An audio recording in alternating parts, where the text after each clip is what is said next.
మీకు ఈ వీడియో నచ్చినట్లయితే వీడియో క్లిక్ చేసి ఛానల్ని సబ్స్క్రైబ్ చేసుకోండి. ఇందుకి శారద బొట్టు పెట్టి చీరని తాంబూలంగా ఇస్తుంది. మమ్మల్ని ఆశీర్వదించండి అని వంశీ ఇందు ఇద్దరు కూడా శారద కాళ్ళ దగ్గర ఇక మొక్కుంటారు. నిండు నూరేళ్ళు చల్లగా ఉండండి ఇంకా అని శారద ఆశీర్వదిస్తుంది. సరే మేము బయలుదేరి వెళ్తున్నాం అని ఇద్దరు బయలుదేరి వెళ్తూ ఉంటారు. శారద గగన్ అయితే చాలా సంతోషంగా వెళ్తున్న వాళ్ళనే చూస్తూ ఉంటారు. ఇక శరత్చంద్ర వాళ్ళందరూ కూడా వనభోజనాల దగ్గరికి వస్తారు. ఇందు వంశీ కూడా అక్కడికి వస్తారు. అదిగో వాళ్ళు కూడా వచ్చేసారు అని చూపిస్తూ ఉంటే వచ్చేసారా అని అందరూ అయితే సంతోషపడుతూ ఉంటారు. ఇక్కడికి మీరు రారని మీ అమ్మ ఎంత బాధపడుతుందో తెలుసా అని కృష్ణప్రసాద్ అడుగుతూ ఉంటే ఇక్కడికి రావడం కోసం ఆయన చెయ్యి కూడా కాల్చుకున్నారు అని ఇందు అంటుంది. ఏంటి చెయ్యి కాల్చుకోవడం ఏంటి అని అందరూ అయితే కంగారు పడుతూ అడుగుతూ ఉంటే చూడు ఇందు, ఇక్కడ మనం ఎంజాయ్ చేయడానికి వచ్చాం. నువ్వు లేనిపోయినటువన్నీ చెప్పి వీళ్ళని టెన్షన్ పెట్టకు, అప్పుడే మనం సంతోషంగా ఎంజాయ్ చేయగలం అని వంశీ అంటాడు. పక్కన ఇంకో టెంట్ కూడా పడింది. అంటే వచ్చే వాళ్ళతో మనం మాటలు కలిపి ఆడుకోవచ్చు అన్నమాట అని ఇందు చెప్తే పక్కన వచ్చేది ముస్లిం బ్యాచ్ అయితే అప్పుడు ఆడుకోవడం ఏమీ లేదు, వాళ్ళు చెప్పే హరికథలు వినాల్సి వస్తుంది అని చెర్రీ చెప్తే అందరూ అయితే అది విని నవ్వుతూ ఉంటారు. అదిగో వాళ్ళ కారు కూడా వస్తుంది అని ఎవరు కారులో నుంచి దిగుతారా అని అందరూ కూడా ఇక చూస్తూ ఉంటారు. అప్పుడే గగన్ కారులో నుంచి దిగుతూ ఉంటే మనకైతే పోకిరి వచ్చారా మహేష్ బాబు వాయిస్ని ఇక బ్యాక్గ్రౌండ్లో వేస్తూ ఉంటే గగన్ నవ్వుతూ భూమి వైపే చూస్తూ ఉంటాడు. వీడొచ్చాడేంటి అని అపూర్వ గోరింటాకు పిన్ని అయితే బాగా కంగారు పడుతూ ఉంటారు. భూమితో పాటే అందరూ అయితే షాక్ అయ్యి వాళ్ళ వైపే చూస్తూ ఉంటారు. ఏందక్కయ్యలో అలా చూస్తున్నారు అన్న మహేష్ బాబు వాయిస్ని మళ్ళీ బ్యాక్గ్రౌండ్లో వేస్తూ ఉంటారు. అన్నయ్య వస్తున్న వాళ్ళు మన వాళ్ళే, కానీ పబ్లిక్గా మాట్లాడుకోవడం ఉండదు అని బిందు అంటుంది. సీక్రెట్గా మాట్లాడుకున్న ఆనందం అదే రేంజ్లో ఉంటుంది కదా అని చరణ్ అంటాడు. వంశీ ఇందు కూడా ఇదంతా వింటూ ఉంటారు. లొకేషన్ ఎక్కడో చెప్పకుండా సీక్రెట్గా వచ్చినా కూడా వచ్చేసారు మామయ్య అని భూమి అయితే బాగా కంగారు పడుతూ ఉంటుంది. రాను రాను అంటే వచ్చేసావు బావా, ప్రేమించను అంటూనే నన్ను ప్రేమించను కూడా ప్రేమించేస్తావు, నా ముద్దులు బావ నా కోసమే వచ్చాడు అని నక్షత్ర అయితే మనసులో అనుకుంటూ బాగా సంతోషపడుతూ ఉంటుంది.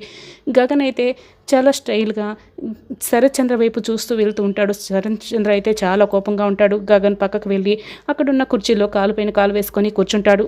శరత్చంద్ర భూమి వాళ్ళ వైపే చూస్తూ ఉంటాడు. వీళ్ళు ఖచ్చితంగా నా కోసమే వచ్చారు మామయ్య, నిన్న అబ్బాయి గారిని ఆపలేకపోయాను, ఈరోజు అమ్మని తీసుకొని వచ్చి ఇద్దరు నన్నే టార్గెట్ చేస్తే నేను ఏం చేయను మామయ్య అని భూమి బాగా కంగారు పడుతూ ఉంటుంది. నువ్వేం కంగారు పడుతున్నట్లేదమ్మా, వాడు వచ్చాడన్న ఆనందం నీ ముఖంలో కనిపిస్తుంది అని కృష్ణప్రసాద్ చెప్తాడు. ఊరుకోండి మామయ్య, నేను టెన్షన్తో చచ్చిపోతుంటే అని భూమి అంటుంది. అది సరే కానీ నీ మొహంలో నీకు నా మొహంలో సంతోషం కనిపించలేదా? ఇద్దరు అత్తలు ఒకే దగ్గర ఉన్నారు, నాకు చాలా సంతోషంగా ఉంది అని కృష్ణప్రసాద్ చెప్తాడు. సరిపోయింది, ఈ మధ్య మీకు వేటకారాలు బాగా ఎక్కువైపోయాయి అని భూమి చెప్తుంది. ఇక శరత్చంద్ర అయితే కాలు మీద కాలేసుకొని గగన్ వైపే చూస్తూ ఉంటాడు. నక్షత్ర అయితే గగన్ వైపు చూస్తూ చాలా సంతోషపడుతూ మురిసిపోతూ ఉంటుంది. గగన్ ఎక్కడో చూస్తూ ఉంటాడు. ఇదేంటమ్మాయి వీడు ఇలా అడ్డుపడుతున్నాడేంటే, మనం ఇంకా ఇక్కడ ఉన్నామనుకో భూమిని మనం మర్డర్ చేయకుండా వీడు అడ్డుపడిపోతాడు. నిన్నేమో మినిస్టర్ అడ్డుపడ్డాడు, ఈరోజేమో ఇక్కడ లొకేషన్ అడ్డుపడుతుంది. ఎలా అమ్మాయి ఇక్కడ భూమి మర్డర్ చేయాలంటే వీడిని తప్పించుకొని మర్డర్ చేయడం ఎలా అని గోరింటాకు పిన్ని చెప్తుంటే, అవును పిన్ని వీడిక్కడ ఉంటే మనం ప్రాణాలు తీయడం అయితే చాలా కష్టం, నేను భావన రెచ్చగొట్టి లొకేషన్ చేంజ్ చేస్తాను అని నువ్వు రెచ్చగొట్టమేటో అందరికీ వినపడేలా రెచ్చగొట్టు, అప్పుడు ఇక్కడి నుంచి వెళ్ళిపోవచ్చు అని గోరింటాకు పిన్ని చెప్తుంది. అలాగేనని అపూర్వ చెప్తూ ఉంటే, అమ్మ నీ ముఖంలో ఈ చిరునవ్వు సంతోషం, నేను ఇలా చూసి చాలా రోజులైందమ్మా, ఈరోజు భూమితో ఖచ్చితంగా మాట్లాడేస్తావు కదా, అందుకే కదా ఈ సంతోషం అంతా నీకు అని పూర్ణి చెప్తూ ఉంటే, అవును భూమితో ఎప్పుడెప్పుడు మాట్లాడదామా అని నాకు చాలా ఆత్రంగా ఉంది, ఖచ్చితంగా మాట్లాడతాను అని శారద అంటుంది. అప్పుడే అపూర్వ శరత్చంద్ర దగ్గరికి వస్తుంది. బావా ఇప్పుడు మనం ఇక్కడికి ఎందుకు వచ్చాం అని వనభోజనాలకి అని శరత్చంద్ర చెప్తాడు. నీకు వనభోజనాలకి ఇప్పుడు ఇక్కడికి వచ్చినట్లు ఉందేమో బావా, నాకైతే మాత్రం చావు భోజనాలకి వచ్చినట్లు ఉంది, కాలుతున్న శవాలను చూస్తూ ఎవరైనా విందు భోజనం చేయగలరా బావా అని అపూర్వ ఘోరంగా ఇక నోటికొచ్చినట్లు మాట్లాడుతుంటే గగన్ అందరూ అయితే షాక్ అవుతూ ఉంటారు చూస్తూ. గగన్ అయితే లేచి నిలబడి షాక్ అయ్యి ఇదంతా వింటూ ఉంటాడు. అప్పుడే శారద పరిగెత్తుకొని గగన్ దగ్గరికి వస్తుంది. గగన్ ఆవేశపడకు, వాళ్ళలో వాళ్ళు మాట్లాడుకుంటున్నారు, మనతో ఏం మాట్లాడడం లేదు కదా, ఇప్పుడు మనం కలక చేసుకుంటే మనమే తప్పు చేసినట్లు అవుతుంది. మనం ఇక్కడికి వచ్చింది వాళ్ళ కోసం కాదు, భూమి కోసం, అది గుర్తుపెట్టుకో అని శారద ఇక నచ్చ చెప్తూ ఉంటే, లేదు మనం ఇక్కడ ఉండటం లేదు, లొకేషన్ చేంజ్ చేద్దాం, పద వెళ్దాం అని ఇక శరత్చంద్ర కార్ దగ్గరికి వెళ్తూ ఉంటే, ఏం చేద్దాం అంతా మళ్ళా సర్దండి అని మీరా అంటూ ఉంటే అప్పుడే భూమి అమ్మయ్య అనుకుంటూ చూస్తూ ఉంటుంది. గగన్ అయితే బాధపడుతూ ఉంటాడు. చూడు గగన్, ఇప్పుడు మనం కూడా వాళ్ళ వెనకే వెళ్తే పెద్ద ప్రాబ్లం అవుతుంది, నువ్వేం చేస్తావో నాకు తెలియదు, నేను భూమితో మాట్లాడాలి, వాళ్ళు ఇక్కడే ఉండాలి అని శారద అంటుంది. వెంటనే ఇక Gagan, hello mister Sharatchandra, thank you అని చెట్టు దగ్గరికి వచ్చి చాలా స్టైల్గా నిలబడి చెప్తూ ఉంటాడు. రే ఎందుకురా థ్యాంక్స్, నేను నిన్ను చంపనందుక, పాతిపెట్టినందుక అని శరత్చంద్ర కోపంగా చెప్తూ ఉంటే, చూడు మిస్టర్ శరత్చంద్ర, నువ్వు ఎంత రెచ్చగొట్టినా నేను రెచ్చిపోను, ఐఎమ్ వెరీ కూల్ మూడ్, నేను ఈరోజు చాలా కూల్ మూడ్లో ఉన్నాను, ఎందుకంటే నేను నీకు ఆల్రెడీ భయాన్ని పరిచయం చేసేసాను అని గగన్ అయితే చాలా ఫోర్స్ కొడుతూ చెప్తూ ఉంటాడు. శరత్చంద్ర అయితే చాలా కోపంగా ఉంటాడు. ఏంట్రా నువ్వు నాకు భయం పరిచయం చేసావా అని షాక్ అయి అడుగుతూ ఉంటే, అవును అని గగన్ చెప్తాడు. రే ఏ ధైర్యంతో నువ్వు ఈ మాట మాట్లాడుతున్నావురా అని శరత్చంద్ర అంటే, మమ్మల్ని చూసి నువ్వు తట్టాబుట్టా సర్దుకొని ఈ ప్లేస్ నుంచి వెళ్ళిపోతున్నావు కదా, దాన్ని బట్టే అర్థమైంది అని గగన్ అంటాడు. రే మీ చండాలమైన ఫేషన్ చూస్తూ మేము పిక్నిక్ ఎంజాయ్ చేయలేమని ఇక్కడి నుంచి వెళ్ళిపోతున్నాం, దానికి నువ్వు భయమని పేరు పెట్టి ఏదేదో మాట్లాడకు అని శరత్చంద్ర అంటాడు. పారిపోతున్న పిల్లికి నేను పులిని పంజా విసురుతాను అని నీ ప్రాణాలు పోతాయని నేను పంజా విసరటం లేదు, పోనీలే నిన్ను వదిలేస్తున్నానని తరుగుతున్న కుక్కనికి చెప్తున్నట్లు ఉంది, నువ్వు కవర్ చేసుకుంటున్నావు కదా అని గగన్ అంటాడు. ఏంట్రా నేను కవర్ చేసుకునేది అని శరత్చంద్ర అంటూ ఉంటే, ఆయన నేను నీకు భయపడ్డమేంటి అని శరత్చంద్ర అంటాడు. ఏ చిలిపి దొంగ, అన్నీ తెలిసే అడుగుతున్నావు కదా అని గగన్ నవ్వుతూ, నాకు తెలిసిపోయిందిలే, అన్నీ తెలిసే నువ్వు నన్ను టెస్ట్ చేస్తున్నావని కూడా నాకు తెలిసిపోయింది, మీరు ఇక్కడే ఉంటే భూమి నాకు పడిపోతుందని నువ్వు భయపడుతున్నావు అని గగన్ చెప్తాడు.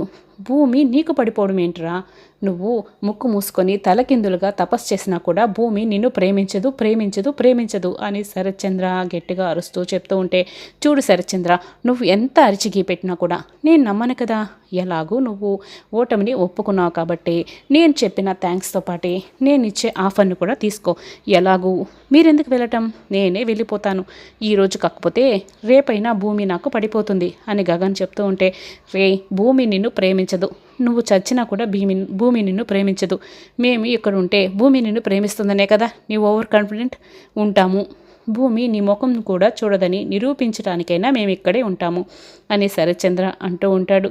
అదే కదా నేను చెప్తున్నది, మీరు ఉండండి మేము వెళ్ళిపోతామని గగన్ అంటాడు. అవసరం లేదు, మీరు ఉండండి మేము ఉంటాం, నీ భాషలో చెప్పాలంటే భూమి నీకు పడదని ప్రూవ్ అవుతుంది, భూమి నా కన్న కూతురు కంటే ఎక్కువ అని నీకు తెలుస్తుంది, నేను నిరూపిస్తాను అని శరత్చంద్ర అయితే ఛాలెంజ్ చేసి వెళ్తాడు. గగన్ అయితే నవ్వుతూ ఇక సంతోషపడుతూ ఉంటే కాసేపు కూడా చూసుకోకుండా ఆయన వెళ్ళిపోతున్నారు కదా అని కృష్ణప్రసాద్ అంటూ ఉంటాడు. ఏం మాట్లాడుతున్నారు మామయ్య అని భూమి అంటే, ఆయన అంటే మీ భాషలో నా కొడుకు గగనమ్మ, నువ్వు ఎప్పుడు అదే కదా అంటావు, గగన్ని చూసుకోకుండా మనం వెళ్ళిపోతున్నాం కదా అని కృష్ణప్రసాద్ చెప్తూ ఉంటే అప్పుడే బ్యాగులు పట్టుకొని అందరూ వస్తుంటారు. పదబావ వెళ్దాం అని అపూర్వ అంటుంది. అప్పుడే శరత్చంద్ర, అపూర్వ మనం వెళ్ళడం లేదు ఇక్కడే ఉంటాం అని అనడంతో, ఏంటి బావా ఏం మాట్లాడుతున్నావు అని అపూర్వ షాక్ అయ్యి టెన్షన్ పడుతూ అడుగుతూ ఉంటే, మనం ఇప్పుడు ఇక్కడి నుంచి వెళ్ళామనుకో ఎవరికో భయపడి వెళ్ళినట్టు ఉంటుంది, మనం ఇక్కడే ఉంటున్నాం అని అంటూ ఉంటే ఇక అపూర్వ అయితే తలపట్టుకుంటుంది. ఆ మాట విన్న శారద అయితే చాలా సంతోషపడుతూ ఉంటుంది. ఏం చెప్పి ఆపేవరా వాళ్ళని, ఇంత సడన్గా ఆగిపోయారు అని శారద అడుగుతూ ఉంటే, మామూలుగా చెప్తే వినే రకాల అమ్మ అవి, ఎలా రెచ్చగొట్టాలో అలాగే రెచ్చగొట్టి ఉండేలా చేసేసానమ్మా అని గగన్ చెప్తాడు. అవకాశం చూసుకొని భూమితో నువ్వేం మాట్లాడతావో మాట్లాడేమ్మా అని గగన్ అంటే ఇక శరత్చంద్ర అయితే భూమిని పక్కకు తీసుకువెళ్తాడు. చూడమ్మా భూమి, నిన్న బర్త్డే పార్టీ కానీ ఇక్కడికని వాడు నీకోసమే వచ్చాడని నాకు అర్థమవుతోంది, లొకేషన్ వాడికి ఎలా తెలిసిందో ఏంటో కానీ వాడు పెద్ద హీరోలా ఫీల్ అయిపోతున్నాడు. కాబట్టి నువ్వు చాలా జాగ్రత్తగా ఉండాలి, వాడి వైపు అయితే అస్సలు చూడకూడదు అని శరత్చంద్ర భూమితో చెప్తూ ఉంటే అపూర్వ గోరింటాకు పిన్ని వేరే దగ్గరికి వెళ్ళి మాట్లాడుతూ ఉంటారు. ఎగురుకుంటూ వెళ్ళిన అల్లుడు గారు దొర్లుకుంటూ వెనక్కి ఎలా తిరిగి వచ్చాడు.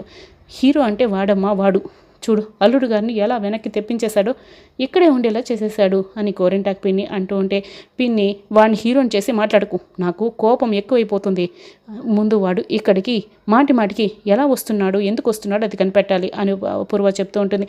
ఇంకెందుకు అమ్మాయి, మన అమ్మాయిల కోసమే ఇద్దరు పెట్టుపెట్టలాడిపోతున్నారు కదా అని గోరింటాకు పిన్ని అంటుంటే, అయితే భూమి కోసం అయి ఉండాలి లేక నక్షత్ర కోసం అయి ఉండాలి అని గోరింటాకు పిన్ని అంటే, అయితే నక్షత్ర కోసమే వచ్చుంటే వాడు అటెన్షన్ అంతా కూడా నక్షత్రం మీద ఉంటుంది, అప్పుడు మనం భూమి ప్రాణాలు తీసేస్తాం అని అపూర్వ అంటుంది. అంటే నక్షత్రాన్ని ఎరగా వేసి సొరచేపైన భూమి ప్రాణాలు తీసేస్తామన్నమాట. అంటే వాడి ప్రాణాలు ఎరగా వేసిన నక్షత్రాన్ని మింగేసి భూమిని కాపాడేస్తే అని గోరింటాకు పిన్ని చెప్తూ ఉంటే, పిన్ని అపశకునంగా మాట్లాడుకో, నేనేం చేస్తానో చూపిస్తాను కదా అని అపూర్వ చెప్తూ ఉంటుంది.